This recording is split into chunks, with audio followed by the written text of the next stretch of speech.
Buddy McGirt did the job, man. Sergey Kovalev looked pretty. Maybe a little shell-shocked early, but he found his rhythm. And later Alvarez came to punch, but he wasn't punching in combination. One punch at a time, and that didn't cut it. Not in this one.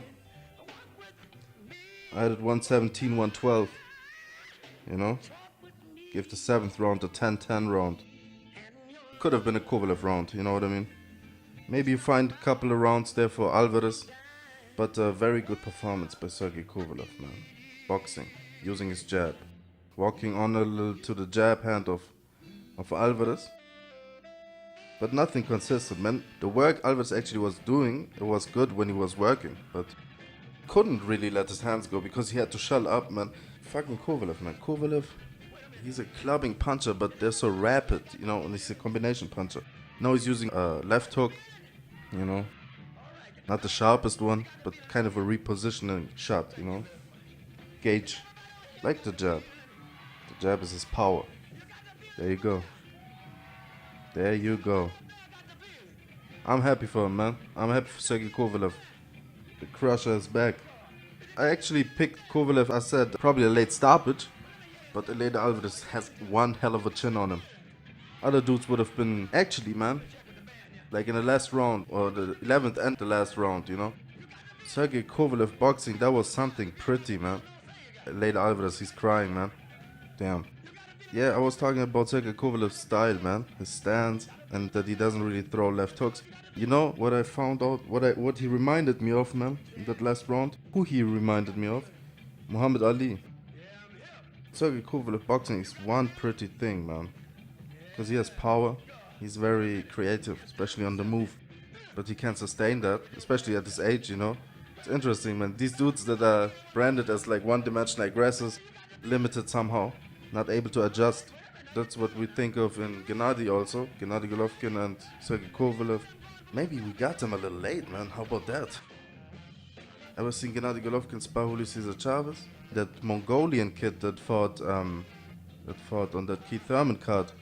That dude, man, he reminded me also of Golovkin, but this guy can box. Great balance.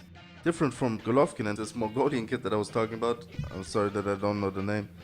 Niamboa or Niamboa or something like that.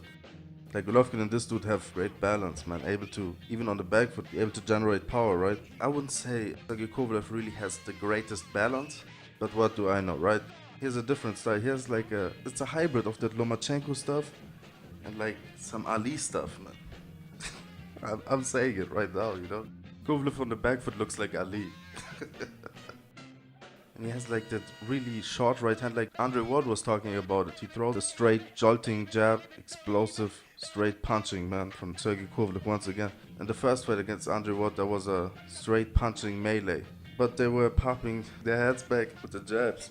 Anyway, man, that's a little creative thing when he's like on his toes, kind of in a rhythm, you know what I mean? He shortens up his right hand off a bounce and even telegraphs it, kind of swings it, bolos it a little bit, you know? Here's some swagger, Sergey Kovalev. Andre Ward appreciates Sergey Kovalev, don't get it twisted. For all the haters, man, I've never been really talking about his soul being snatched by anybody. More so an unwillingness to adjust and a certain style that gives him trouble, but Muhammad Ali had his arch rivals, right? Certain styles that gave him trouble. Norton, Frazier, doesn't make him any less of a fighter. Losses don't make you any less of a great fighter if you're able to come back, you know what I mean? Persevere. You know, congratulations, man, to Eleider Alvarez for holding the title, taking off Sergey Kovalev, you know what I mean? Doing what had to be done, showing up in this fight and showing a great shit, you know what I mean? He doesn't really have to hold his head in shame because he actually gave a brave effort, man. Sergey Kovalev fought a very good fight. From a boxing perspective, he also in the first fight didn't really have a chance, like necessarily boxing all the way through with the Sergey Kovalev. He had a hard time winning rounds, you know what I mean? Although maybe more effective. Even in this fight, there are moments in which he's more effective when he's letting his hands go, but couldn't sustain it, you know? That work rate and the heavy-handedness, man, that paired with a defensive approach this time around, you know what I mean? Clinching, not exerting energy, like Buddy McGirt told him, you know, that carried him through. And credit to Sergey Kovalev for that, you know what I mean? Credit to him, man. You know? Beating his demons, man. Winning another world title. This guy is a problem. Good thing Bivol is moving down because Sergey Kovalev would have beaten Bivol, I believe. And he beats a lot of people, man. It's too late. Or too early, really, to really think about that right now. I'm listening to Sergey Kovalev right now. Post-fight interview. Alright, guys. Hey, good fight. Peace out.